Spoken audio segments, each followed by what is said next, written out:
ചോദ്യം number 32 Shri M vigil. ബഹുമാനപ്പെട്ട വ്യവസായ വിവരസാങ്കേതിക വിദ്യ വകുപ്പ് മന്ത്രി. ഉണ്ട്. സംസ്ഥാനത്തെ സൂക്ഷ്മ ചെറുകിട ഇടത്തരം സംരംഭങ്ങൾക്ക് അവരുടെ പ്രവർത്തനത്തെ ദോഷകരമായി ബാധിക്കുന്നതും മുൻകൂട്ടി കാണാൻ കഴിയാത്തതുമായ സാമ്പത്തിക സഹായം നൽകുന്നതിനായി മിനിമം ഇൻഷുറൻസ് പരിരക്ഷ എന്ന നിലയിൽ പ്രീമിയം തുകയുടെ 50% പരമാവധി 5000 രൂപ വരെ റീഇംബേഴ്സ്മെൻറ്റ് നൽകുന്നതാണ്. നിലവിൽ പ്രവർത്തിക്കുന്ന സംരംഭങ്ങൾക്കും അതുപോലെ പുതിയ സംരംഭങ്ങൾക്കും ഈ ആനുകൂല്യം ബാധകമാണ്. ഉണ്ട്. സംരംഭവുമായി ബന്ധപ്പെട്ട എല്ലാ സംശയങ്ങൾക്കും മറുപടി നൽകുന്നതിനായി വിവിധ മേഖലയിലെ വിദഗ്ധരെ ഉൾപ്പെടുത്തി എല്ലാ ജില്ലകളിലും MSME ക്ലിനിക്കുകൾ ആരംഭിച്ചിട്ടുണ്ട്. എല്ലാ സംരംഭകർക്കും നിയമം, മാർക്കറ്റിംഗ്, DPR തയ്യാറാക്കൽ, കയറ്റുമതി, GST, സാങ്കേതിക വിദ്യ ലൈസൻസുകൾ, ബാങ്കിംഗ് തുടങ്ങിയ മേഖലകളിൽ എംപാനൽ ചെയ്ത വിദഗ്ധരുമായി ആശയവിനിമയം നടത്താനും സംരംഭത്വവുമായി ബന്ധപ്പെട്ട അവരുടെ സംശയങ്ങളും പ്രശ്നങ്ങളും പരിഹരിക്കുന്നതുമായി ലക്ഷ്യമിട്ടുള്ളതാണ് ഈ ക്ലിനിക്കുകൾ.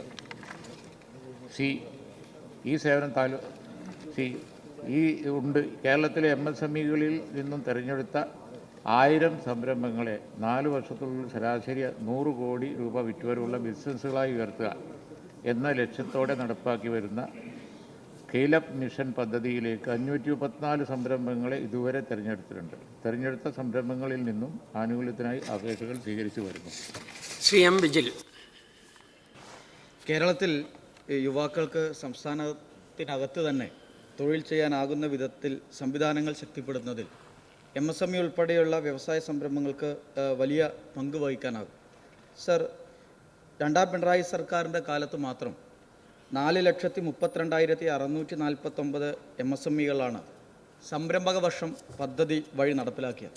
സർ, ഇതുവഴി 9,22,484 തൊഴിലവസരങ്ങൾ ഈ കേരളത്തിൽ സൃഷ്ടിക്കപ്പെട്ടു. സർ, എന്നാൽ ഈ സർക്കാരിൻ്റെ ബജറ്റ് പ്രഖ്യാപിച്ചപ്പോൾ 10,000 MSMEകൾ സംരംഭങ്ങൾ ആരംഭിക്കും എന്നാണ് പ്രഖ്യാപിച്ചത്. സർ, LDF സർക്കാർ വളരെ മാതൃകാപരമായി സംഘടിപ്പിച്ച ഈ പദ്ധതിയിൽ നിന്ന് ഒരു പിന്നോട്ട് പോക്കാണോ ഇതിലുള്ള ഇപ്പോഴത്തെ സർക്കാരിൻ്റെ നയം എന്നാണ് എൻ്റെ ചോദ്യം. മന്ത്രി. സർ, ഒരു പുതിയ ഗവൺമെൻറ് വരുമ്പോൾ ആ ഗവൺമെൻറ് അതിൻ്റെ നയം ഉണ്ടാവില്ലേ? 4ാമത്തെ വർഷമോ മറ്റോ ഒരു 1000 MSMEകൾ എന്നുള്ള നിലക്ക് ഒരു ടാർഗറ്റ് പ്രഖ്യാപിച്ചത്. അതിൽ 500 അപേക്ഷയോ മറ്റോ കിട്ടിയിട്ടുണ്ട്. പക്ഷേ യഥാർത്ഥത്തിൽ പെർഫോമൻസിൻ്റെ സമയം ആകുന്നേയുള്ളത്. പുതിയ ഗവൺമെൻറ് വന്നു, പുതിയ ബഡ്ജറ്റിൽ പുതിയ സ്കീം പ്രഖ്യാപിച്ചു. 10,000 ഞങ്ങൾ 5 കൊല്ലത്തേക്കാണ്. 10,000 ഞങ്ങളുടെ ടാർഗറ്റ്. ബഡ്ജറ്റിൽ പ്രൊവിഷൻ കാര്യമായി വെച്ചിട്ടുമുണ്ട്. 100 കോടി റുപ്യ വെച്ചിട്ടുമുണ്ട്. പഴയ ഗവൺമെൻറ്റിന് പഴയ പരിപാടി, പുതിയ ഗവൺമെൻറ്റിന് പുതിയ പരിപാടി. കണ്ടിന്യൂഷൻ തന്നെയാണ്, പക്ഷേ പുതിയ രൂപത്തിലാണ്. Shri Saji Cherian. Sir, second question. Yes sir, MSME മേഖലയിലെ സംരംഭങ്ങൾക്ക് ഈ കുറഞ്ഞ ചെലവിൽ ഗുണമേന്മയുള്ള ഉൽപ്പന്നങ്ങൾ നിർമ്മിക്കുന്നതിനാവശ്യമായ അടിസ്ഥാന സൗകര്യങ്ങൾ ഒരുക്കുന്നതിനാണ് കോമൺ ഫെസിലിറ്റി സെൻ്ററുകൾ പ്രവർത്തനം ആരംഭിച്ചത്. ഇപ്പോൾ സംസ്ഥാനത്ത് മുഴുവൻ വ്യവസായ ക്ലസ്റ്ററുകളിലും CFC സ്ഥാപിക്കാൻ സർക്കാർ ലക്ഷ്യം വെക്കുന്നുണ്ടോ? അല്ല, ഉണ്ട്. അത് ഓൺഗോയിങ് പ്രോജക്റ്റാണ്. അത് കൂടുതൽ ശക്തിപ്പെടുത്തി മുന്നോട്ട് കൊണ്ടുപോകും. ശ്രീ സജി ചെറിയാൻ.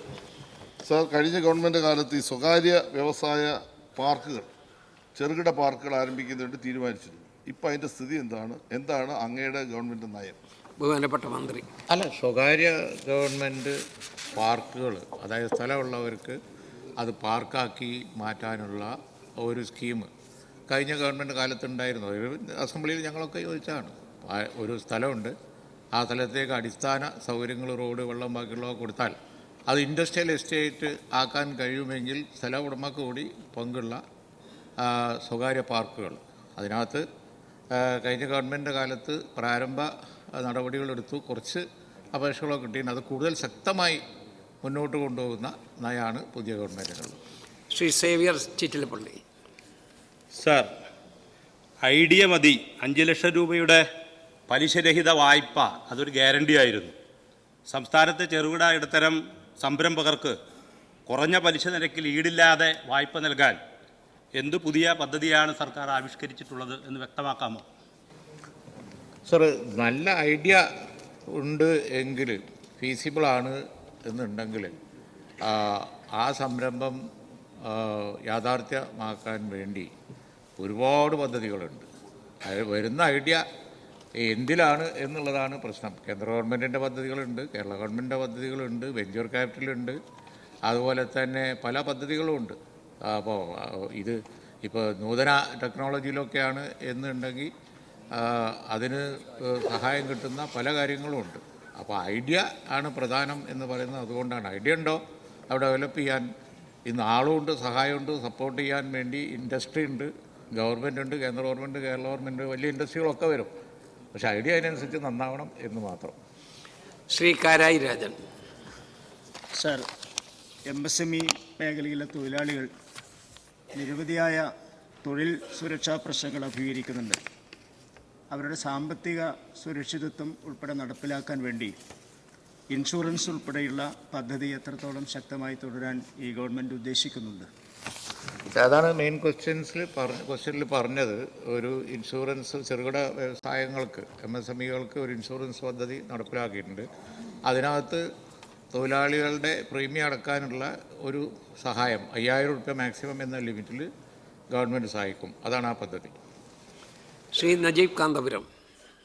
കഴിഞ്ഞ സർക്കാർ അധികാരത്തിലിരിക്കുമ്പോൾ പറഞ്ഞൊരു കാര്യം 10 ലക്ഷം MSMEകൾ തുടങ്ങുമെന്നായിരുന്നു. പക്ഷേ നേരത്തെ വിജിൻ തന്നെ ഇവിടെ ഈ സഭയിൽ പറയണ്ടായി 4 ലക്ഷം MSMEകളാണ് തുടങ്ങിയെന്ന്. പക്ഷേ ഏറ്റവും വിചിത്രമായ കാര്യം സർ, ആ കാലയളവിൽ ഈ 4 ലക്ഷം MSMEകൾ തന്നെ ഒരുപാട് തട്ടുകടകൾ പോലും MSMEകളായി റീബ്രാൻഡ് ചെയ്തു എന്നുള്ളതാണ് അന്ന് നമ്മൾ കേട്ട ഏറ്റവും വിചിത്രമായ കാര്യം. യഥാർത്ഥത്തിൽ ഇതൊന്നും നടന്നില്ല സർ. ഞാൻ ഒരു പ്രധാനപ്പെട്ട ചോദ്യം, നമ്മളെ പല സബ്സിഡികളും ലഭിക്കാതെ പോയി, പല ആളുകൾക്കും ഇതിൻ്റെ ഗുണം ലഭിക്കാതെ പോയി. ഈ ഗവൺമെൻറ് നമ്മുടെ കോളേജുകൾ, ഇപ്പോൾ നമ്മൾ റിവേഴ്സ് മൈഗ്രേഷനെ കുറിച്ച് വളരെ ശക്തമായി പറഞ്ഞുകൊണ്ടിരിക്കുന്ന കാലമാണല്ലോ സർ. എല്ലാ കോളേജുകളിലും പ്രത്യേകിച്ച് ഇപ്പോൾ ടെക് ബേസ്ഡ് ആയിട്ടുള്ള ഒരു MSME തുടങ്ങാനുള്ള ഇൻക്യുബേഷൻ സെൻറ്റർ ഒരു കോളേജിൽ തുടങ്ങിയാൽ വളരെ ഗംഭീരമായിട്ട് ഇത് യാഥാർത്ഥ്യമാക്കാൻ കഴിയും. കഴിഞ്ഞ ഗവൺമെൻറ് ഇത് യാഥാർത്ഥ്യമാക്കിയിരുന്നില്ല സർ. ഇങ്ങനെ യാഥാർത്ഥ്യമാക്കുന്നതിൻ്റെ ഭാഗമായിട്ട് കോളേജുകളെ കൂടി അതിൻ്റെ ഇൻക്യുബേഷൻ സെൻറ്ററുകളാക്കി മാറ്റി പുതിയ MSMEകൾ ആക്ച്വലി തുടങ്ങാനുള്ള ഒരു പദ്ധതി സർക്കാരിന് വിഭാവനം ചെയ്യാൻ സാധിക്കുമോ? ബഹുമാനപ്പെട്ട മന്ത്രി. സർ, വിഭാവനം ചെയ്യാൻ സാധിക്കും തീർച്ചയായിട്ടും. MSMEകൾ എത്ര വന്നു, അതിൻ്റെ ടോട്ടൽ സ്റ്റാറ്റിസ്റ്റിക്സ് എത്രയൊക്കെയാണ്, അത് മുഴുവൻ ശരിയായ MSMEകളാണോ എന്നുള്ള ഡീറ്റെയിൽസ് ഒന്നും ഇപ്പോൾ ഗവൺമെൻറ്റിൻ്റെ ആധികാരികമായി പറയണമെന്നുള്ളതുകൊണ്ട് എൻ്റെ കയ്യിലില്ല. നോക്കിയിട്ട് കഴിഞ്ഞ ഗവൺമെൻറ് കാലത്തുണ്ടായ ക്ലെയിമിനെ സംബന്ധിച്ചൊക്കെ ഉള്ള ആ സ്റ്റാറ്റിസ്റ്റിക്സൊക്കെ നോക്കിയിട്ട് പറയാം.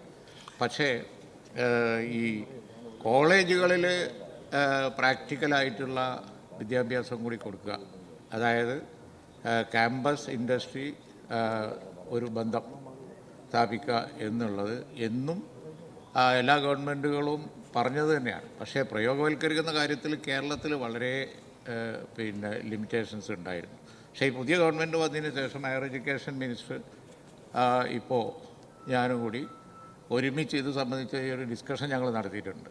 അത് പ്രാക്ടിക്കലാക്കാൻ വേണ്ടി ഉള്ള ടെക്നീഷ്യൻസിനെയും ഉദ്യോഗസ്ഥന്മാരെയും ഒക്കെ വെച്ച് സമയമെടുത്ത് ഒരു ചർച്ച ഞങ്ങൾ നടത്തി. തീർച്ചയായിട്ടും യാഥാർത്ഥ്യമാക്കണം, അല്ലെങ്കിൽ നമുക്ക് ഭാവിയില്ല. കാരണം എന്താണെന്ന് വെച്ചാൽ നമ്മുടെ ഡിഗ്രിയും കൊണ്ട് പുറത്തു വരുന്ന കുട്ടികൾ, ബഡ്ജറ്റ് പ്രസംഗത്തിൽ ആ കാര്യങ്ങൾ പറഞ്ഞിരുന്നു, പുറത്തു വരുന്ന കുട്ടികൾ അവർ എംപ്ലോയബിൾ ആക്കണം, അവർക്ക് കപ്പാസിറ്റി ഉണ്ടാകണം. കപ്പാസിറ്റി ഉണ്ടാവണം എന്നുണ്ടെങ്കിൽ കോളേജുകളിലാവട്ടെ, എഞ്ചിനീയറിംഗ് കോളേജുകളാകട്ടെ, എന്തായാലും ശരി ഒരു കപ്പാസിറ്റി ബിൽഡിങ്ങിൻ്റെ ഒരു എഫർട്ട് നടത്തേണ്ടത്. അതിനിത് യാഥാർത്ഥ്യമാണ്, പറഞ്ഞുകൊണ്ടിരുന്നാൽ പറ്റില്ല. അപ്പോൾ യൂണിവേഴ്സിറ്റികളിലൊക്കെ അതിലേക്ക് അങ്ങ് ചെല്ലുമ്പോൾ ഒരുപാട് തടസ്സങ്ങളുണ്ട്. ആ തടസ്സങ്ങൾ നീക്കണം എന്ന് ഹയർ എഡ്യൂക്കേഷൻ മിനിസ്റ്ററും ഞങ്ങൾ പങ്കെടുത്ത ഒരു ചർച്ചയിൽ നയപരമായൊരു തീരുമാനം എടുത്തിട്ടുണ്ട്. അതിന് ഗവൺമെൻറ്റിൻ്റെ ഇത്തവണത്തെ ബഡ്ജറ്റ് പോളിസിയിലൊക്കെ ഇത് വളരെ ഇമ്പോർട്ടൻ്റായി പറഞ്ഞിട്ടുണ്ട്. അപ്പോൾ മൈഗ്രേഷൻ കുട്ടികളുടെ പോക്ക് കുറക്കാനും ഇവിടെ എംപ്ലോയ്മെൻറ്റ് കൂട്ടാനും ഒക്കെ ആയിട്ടുള്ള വലിയൊരു പദ്ധതിയായത് ഗവൺമെൻറ്റിൻ്റെ ഒരു വലിയ ലക്ഷ്യം തന്നെയാണ്. ഞങ്ങളത് നിലയിൽ മുന്നോട്ട് പോകുന്നുണ്ട്. അക്കാഡമിക് ഇൻഡസ്ട്രി ലിങ്കേജ് ഒരു വലിയ പദ്ധതിയായിട്ട് തന്നെ എടുത്തിട്ടുണ്ട്. Shri MA Razak master. Sir, Mavoor 25 വർഷക്കാലമായി ഗ്രാസിമിൻ്റെ സർക്കാരിൻ്റെ സ്ഥലം അടഞ്ഞു കിടക്കുകയാണ്. അവിടെ ഇപ്പം വന്യമൃഗങ്ങളൊക്കെ അവിടെ താവളം അടിച്ചിരിക്കും. ഏറ്റവും അനുയോജ്യമായ വ്യവസായത്തിന് അനുയോജ്യമായ സ്ഥലം. എയർപോർട്ടിൽ നിന്ന് 21 മിനിറ്റ് കൊണ്ട് എത്താവുന്ന സ്ഥലം, ആ സ്ഥലത്ത് ഇൻ്റർനാഷണൽ നമ്മുടെ സ്റ്റേഡിയം ഉൾപ്പെടെ ഒരു IT ഹബ്ബ് കൂടി വരികയാണെങ്കിൽ ഒരുപാട് തൊഴിലവസരങ്ങളുണ്ടാകും. ഹൈദരാബാദ് പോലെ ബാംഗ്ലൂർ പോലെ ഒരു IT ഹബ്ബായി മാറ്റാൻ പറ്റുന്ന ഏറ്റവും അനുയോജ്യമായ സ്ഥലത്ത് എന്തെങ്കിലും വ്യവസായ സംരംഭങ്ങൾക്ക് സാധ്യതയുണ്ടോ? കഴിഞ്ഞ ഗവൺമെൻറ് കാലത്ത് ഇത് സംബന്ധിച്ച് കുറേ ചർച്ചകളൊക്കെ നടത്തി, മീറ്റിങ്ങുകളൊക്കെ നടത്തി അവർ മുന്നോട്ട് കൊണ്ടുപോയിരുന്നു. പക്ഷേ പിന്നെ ബിർള കൂടി പങ്കാളിത്തം ഉള്ളതുകൊണ്ട് അവരുടെ കൂടി ഓണർഷിപ്പിലുള്ള സ്ഥലമായതുകൊണ്ട് അവരുടെ കൂടി സമ്മതത്തോടു കൂടിയ കാര്യങ്ങൾ ഇപ്പോൾ പക്ഷേ അതൊരു ചെയ്യാവുന്ന നിലയിലേക്ക് എത്തിയിട്ടുണ്ട്. അപ്പോൾ കോടതിയിലൊരു കേസുണ്ട്, അത് ഔട്ട് ഓഫ് കോർട്ട് സെറ്റിൽമെൻറ്റ് ഉണ്ടാക്കുകയാണെങ്കിൽ ആ 400 ഏക്കറിയും കോഴിക്കോട്ട് നമുക്ക് ഈ പറഞ്ഞ പ്രോജക്റ്റുകായി കിട്ടും. ജോയിൻറ്റ് സെക്ടറിലാക്കേണ്ടി വരും. എഡ്യൂക്കേഷൻ ബേസ് ചെയ്തിട്ടുള്ളതിന് പ്രാമുഖ്യം കൊടുക്കണമെന്നാണ് ബിർള ഗ്രൂപ്പിൻ്റെ താല്പര്യം, അവരുടെ ഇൻട്രസ്റ്റ് എന്നാണ് പറയുന്നത്. നമുക്ക് വിരോധമില്ല. എന്താ പ്രോജക്റ്റ്? അന്നേരം മുഖ്യമന്ത്രിയോട് ഈ വിഷയം സംസാരിച്ചു. ആ 400 ഏക്കർ കിട്ടുകയാണെങ്കിൽ കോഴിക്കോടിൻ്റെ വികസനത്തിൽ അത് വലിയൊരു നാഴികക്കല്ലായിരിക്കും. ഗവൺമെൻറ് അതിന് ടോപ്പ് പ്രയോറിറ്റിയായി എടുത്തിട്ടുണ്ട്. ബിർളക്ക് ഈ ഗവൺമെൻറ് വന്നതിന് ശേഷം പേഴ്സണലായിട്ട് ഞാൻ കത്തെഴുതിയിട്ടുണ്ട്, കേരളത്തിലേക്ക് ക്ഷണിച്ചുകൊണ്ട്. ഞാൻ അവരെ മുഖ്യമന്ത്രിയോട് പറയുകയും ചെയ്തു, അത് യാഥാർത്ഥ്യമാകുകയാണെന്നുണ്ടെങ്കിൽ കോഴിക്കോട്ടെ വലിയൊരു സംഭവമായി മാറും. അത് റസാഖ് ഭാഷ മണ്ഡലത്തിലാണ്. വന്യമൃഗങ്ങളിൽ പെരുമ്പാമ്പ് വരെ ഉണ്ടെന്ന് നാട്ടുകാർ പറയുന്നുണ്ട്. അത് ശരി തന്നെയാണ്. ശ്രീ പ്രേംകുമാർ. ദേശീയ റാങ്കിങ്ങിൽ വ്യവസായ രംഗത്ത് തുടർച്ചയായി 2 വർഷം 1-ാം സ്ഥാനത്തെത്താൻ കേരളത്തിന് കഴിഞ്ഞിരുന്നു. എന്നാൽ അത്തരം സാഹചര്യത്തിലും MSMEകൾ ആരംഭിച്ചതിൽ 30% വരെയുള്ള MSMEകൾ അത് പെട്ടെന്ന് തന്നെ അഥവാ അവയുടെ പ്രവർത്തനം മുന്നോട്ട് കൊണ്ടുപോകാൻ കഴിയാത്ത അന്തരീക്ഷത്തിൽ അത് ക്ലോസ് ചെയ്യുന്ന അവസാനിപ്പിക്കുന്ന സാഹചര്യം ഉണ്ടായിട്ടുണ്ട്. അങ്ങനെയുള്ള MSMEകളെ ശക്തിപ്പെടുത്താനും അവയ്ക്ക് വീണ്ടും പ്രായോഗികമായി പ്രവർത്തനം ആരംഭിക്കാനും ആവശ്യമായിട്ടുള്ള നടപടികൾക്ക് അങ്ങ് നേതൃത്വം നൽകുമോ എന്നതാണ് ചോദ്യം. ബഹുമാനപ്പെട്ട മന്ത്രി. അല്ല, അതാണ് ഇപ്പോൾ കഴിഞ്ഞ ഗവൺമെൻറ് കാലത്ത് ആവിഷ്കരിച്ചു എന്ന് പറയുന്ന ഒരു പദ്ധതി, MSME ക്ലിനിക്കുകൾ. അതായത് ജില്ലകളിൽ ഇത്തരം MSMEകൾക്ക് എന്താണ് കുഴപ്പം എന്നുള്ളത് നോക്കി അവർ അഡ്വൈസ് ചെയ്യാൻ വേണ്ടി DICകളുടെ കീഴിൽ ഒരു എംപാനൽ ചെയ്ത വിദഗ്ധമായ സമിതിയൊക്കെ ഉണ്ട്. മാർക്കറ്റിംഗ് ആണോ ബാങ്കിങ് ആണോ പ്രൊസീജിയർ പ്രോബ്ലമാണ് അവരെ ഹെൽപ്പ് ചെയ്യാനുള്ള ഒരു പദ്ധതി ഓൾറെഡി ഉണ്ട്. അത് ശക്തിപ്പെടുത്തി ഇങ്ങനെ ഉള്ള MSMEകളുടെ പ്രശ്നങ്ങളിൽ ഗവൺമെൻറ് ഇടപെടും. ശ്രീ PK ഫിറോസ്.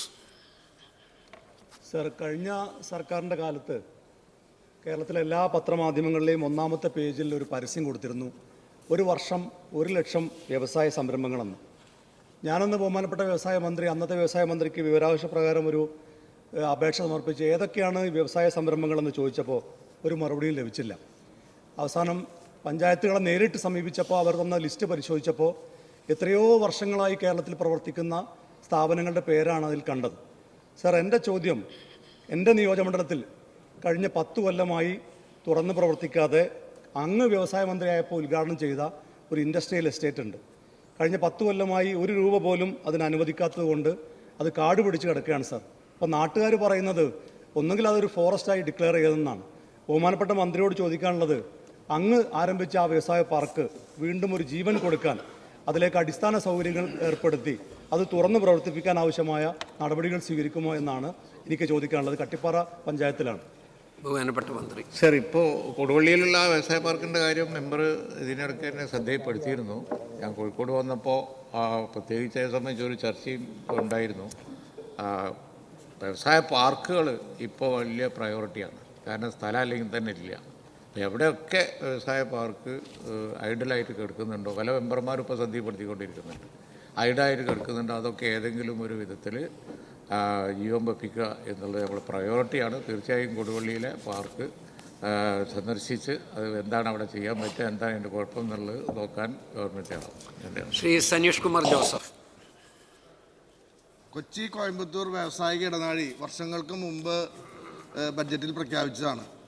കഴിഞ്ഞ ഗവൺമെൻറ് തൃശ്ശൂർ ജില്ലയിലും എറണാകുളം ജില്ലയിലും പാലക്കാട് ജില്ലയിലും ഭൂമി ഏറ്റെടുത്ത് നടപടികൾ സ്വീകരിക്കുമെന്നാണ് അതിൽ പറഞ്ഞിരുന്നത്. പക്ഷേ തൃശ്ശൂർ ജില്ലയെ അവഗണിക്കുന്ന ഒരവസ്ഥയാണ് ഉണ്ടായിരുന്നത്. തൃശ്ശൂർ ജില്ലയിലെ ചാലക്കുടി നിയോജകമണ്ഡലത്തിൽ ഒരു കിൻഫ്ര പാർക്ക് തുടങ്ങുന്ന നടപടികൾ അങ്ങ് സ്വീകരിക്കുമോ? സർ, ഈ കൊറിഡോറും അതുപോലെ തന്നെ പാർക്കുകളൊക്കെ പ്രഖ്യാപനങ്ങളായി അവശേഷിക്കുന്നതിൻ്റെ പ്രധാന കാരണം അഡ്രസ്സ് ചെയ്യാൻ വേണ്ടിയാണ് ഇത്തവണ പുതിയ ഗവൺമെൻറ് ബഡ്ജറ്റിൽ ഒരു പുതിയ കാഴ്ചപ്പാട് പ്രഖ്യാപിച്ചത്. അതായത് നമുക്ക് ബഡ്ജറ്റിലുള്ള വളരെ മീഗറായിട്ടുള്ള എമൗണ്ട് വെച്ചുകൊണ്ട് ലാൻഡ് എടുക്കുക എന്നുള്ളത് വളരെ പരിമിതമായേ നടക്കുള്ളൂ. അതുകൊണ്ടാണ് ഈ കൊറിഡോറിലൊക്കെ സ്ഥലം, കേരളത്തിൻ്റെ ഏറ്റവും വലിയ പ്രശ്നം വ്യവസായ ഐഡിയും ആളും ഒക്കെ വരും. പാർക്ക് ഈ കൊറിഡോറിലൊക്കെ സ്ഥലം കൊടുക്കാമെന്ന് വെച്ചാൽ നമ്മളെടുത്തുണ്ടാവില്ല. അതാണ്. അപ്പോൾ സ്ഥലം എടുക്കാൻ വേണ്ടി, സ്ഥലം അക്വയർ ചെയ്യാൻ വേണ്ടി പുതിയ പദ്ധതികൾ ഈ പുതിയ ബഡ്ജറ്റിൽ പുതിയ കാഴ്ചപ്പാടായി തന്നെ ഇൻഡസ്ട്രി സോൺസ് എന്നൊക്കെ പറഞ്ഞ് പ്രഖ്യാപിച്ചിട്ടുണ്ട്. അതിൻ്റെ ഡീറ്റെയിൽസ് ഞങ്ങൾ വർക്കൗട്ട് ചെയ്ത്, ഈ കൊറിഡോർ കുറേ കാലമായിട്ടുള്ളതാണ്, പക്ഷേ അവിടെ കാര്യമായ പ്രവർത്തനങ്ങൾ നടന്നിട്ടില്ല. അത് നടത്താനുള്ള ഒരു വലിയ ശ്രമം ഈ ഗവൺമെൻറ് നടത്തും എന്നുള്ളത് തന്നെയാണ് പറയുന്നത്.